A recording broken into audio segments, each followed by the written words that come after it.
सुप्रभात।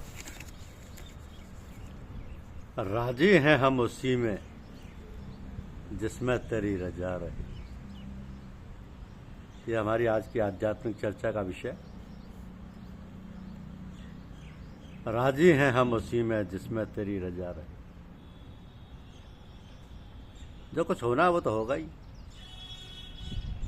उसमें किसी का कोई दखल नहीं। तो मुफ्त में किसी काम में टांग अड़ाना ठीक नहीं। जो कुछ भगवान की मर्जी है उसी में खुश रहो, और जो भी कार्यकलाप आपके सामने है उसको जी जान से लगा कर पूरा करो।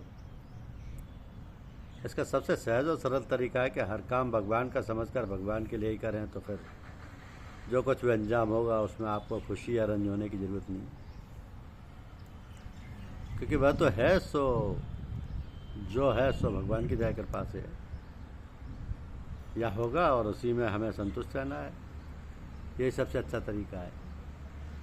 अपने सारे कार्यकलापों को कल क्या परिणाम होगा इसकी चिंता नहीं करें और भगवान पर छोड़ें।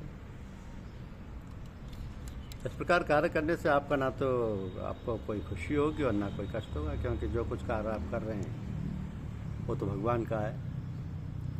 भगवान जैसा चाहे करें करावें, उससे आपको क्या लेना देना। यह है जीवन का सार्थक और सुखद बनाने की प्रक्रिया। होता भी वही है जो होना है और वो होकर रहेगा, तो फिर आप टांग अड़ाएँ उससे क्या फ़ायदा। बिना मतलब अपने हाथों काम बिगाड़ना है। इसलिए हम जो भी करें भगवान का समझ कर करें। भगवान के समझ कर करेंगे तो फिर हमें कोई खुशी या दुख नहीं होगा, क्योंकि करता धरता तो भगवान है, उन्हीं का काम है। इस प्रकार जीवन को सरल और सुगम बनाए रखना और अपना कर्तव्य पालन करते रहना ही, यही हमारा कर्तव्य और उद्देश्य होना चाहिए। जाहि विधि राखे राम ताहि विधि रहिए, यही एक लक्ष्य होना चाहिए। खूब प्रसन्न रहो, भगवान की याद करते रहो, सभी काम भगवान के लिए करते रहो। इसी में हमारा और हमारे संगी साथियों का कल्याण है। राम ही भजो भूल मत जाओ, जब भूलो तब गोता खाओ। जिसके जीवन में कोई महानिश्चय नहीं है, जिसके जीवन की शैली साधना एवं साध्य सुनिश्चित नहीं है, वो साधक नहीं है, मनुष्य नहीं है और भगवत प्राप्ति का अधिकारी भी नहीं। तो ये बात पूछे जाने पर कि तब क्या करना चाहिए,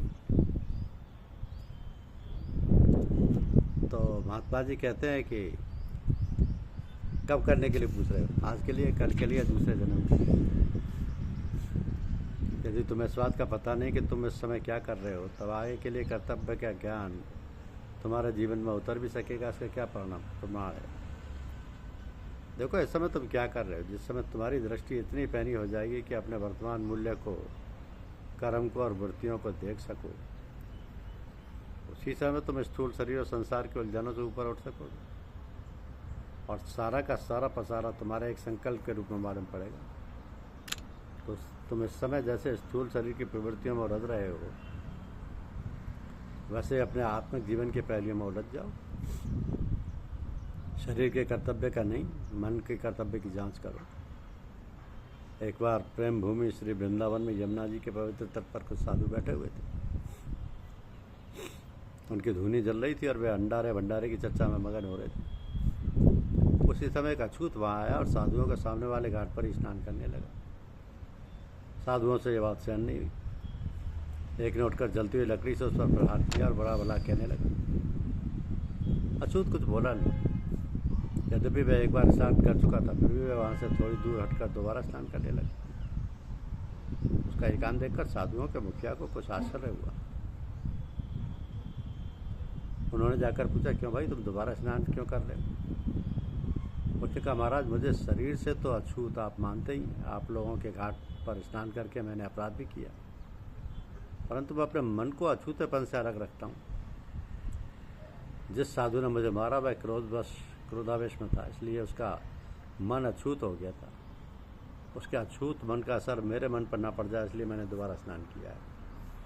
क्योंकि क्रोध भी तो एक अछूत ही है ना। साधुओं के मुखिया अवाक रह गए। अपने अंतर जीवन पर वह इतनी पैनी दृष्टि रखता है, यह जानकर उनकी उस पर बड़ी श्रद्धा है। जो अपने जीवन, संकल्प और कर्मों पर वर्तमान में ही दृष्टि रखता है, वो न केवल अपने जीवन को देखता है बल्कि संपूर्ण जगत के कर्म और उनके महाकर्ता भगवान को भी देखने लगता है, बल्कि संपूर्ण जगत के कर्म और उनके महाकर्ता भगवान को भी देखने लगता है। ये जगत एक लीला है और इसके लीलाधारी स्वयं भगवान श्री कृष्ण। तो लीला और लीलाधर दोनों को देखते रहना, इस दर्शन के आनंद में मगन रहना, यही भक्त का स्वरूप है।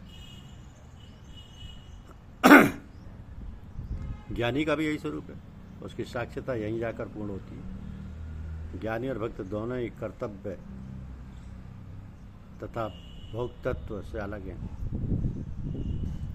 और दोनों की दृष्टि महाकर्ता महाभोक्ता भगवान पर लगी रहती है। यह कोई परोक्ष विश्वास नहीं, प्रत्यक्ष दर्शन है।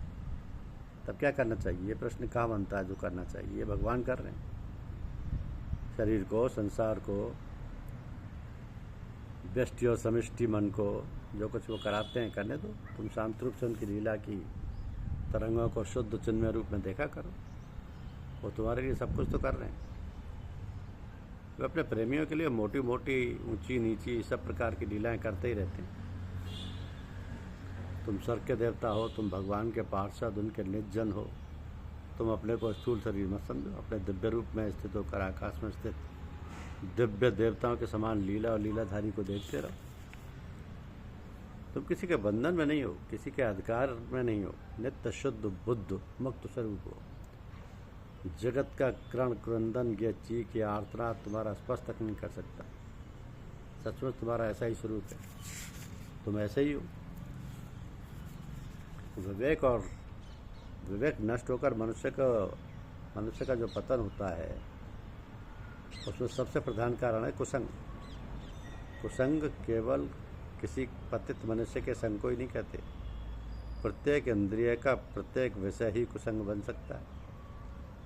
जिस प्राणी पदार्थ के देखने, सुनने, सूंघने, चखने और स्पर्श करने से पाप में पुण्य की तथा बुराई में भलाई की धारणा होती है, भोगों के लिए अनुचित लालसा जगती हो, वो सभी कुसंग है।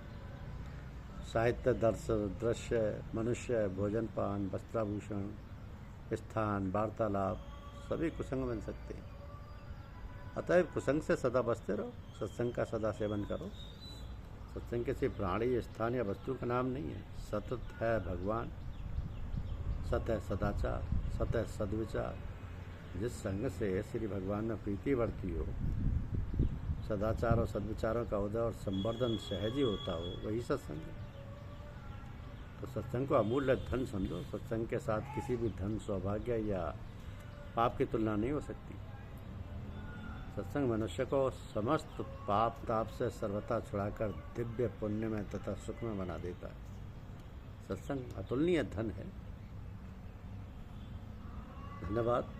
वीडियो पसंद आया हो तो लाइक और सब्सक्राइब जरूर करें।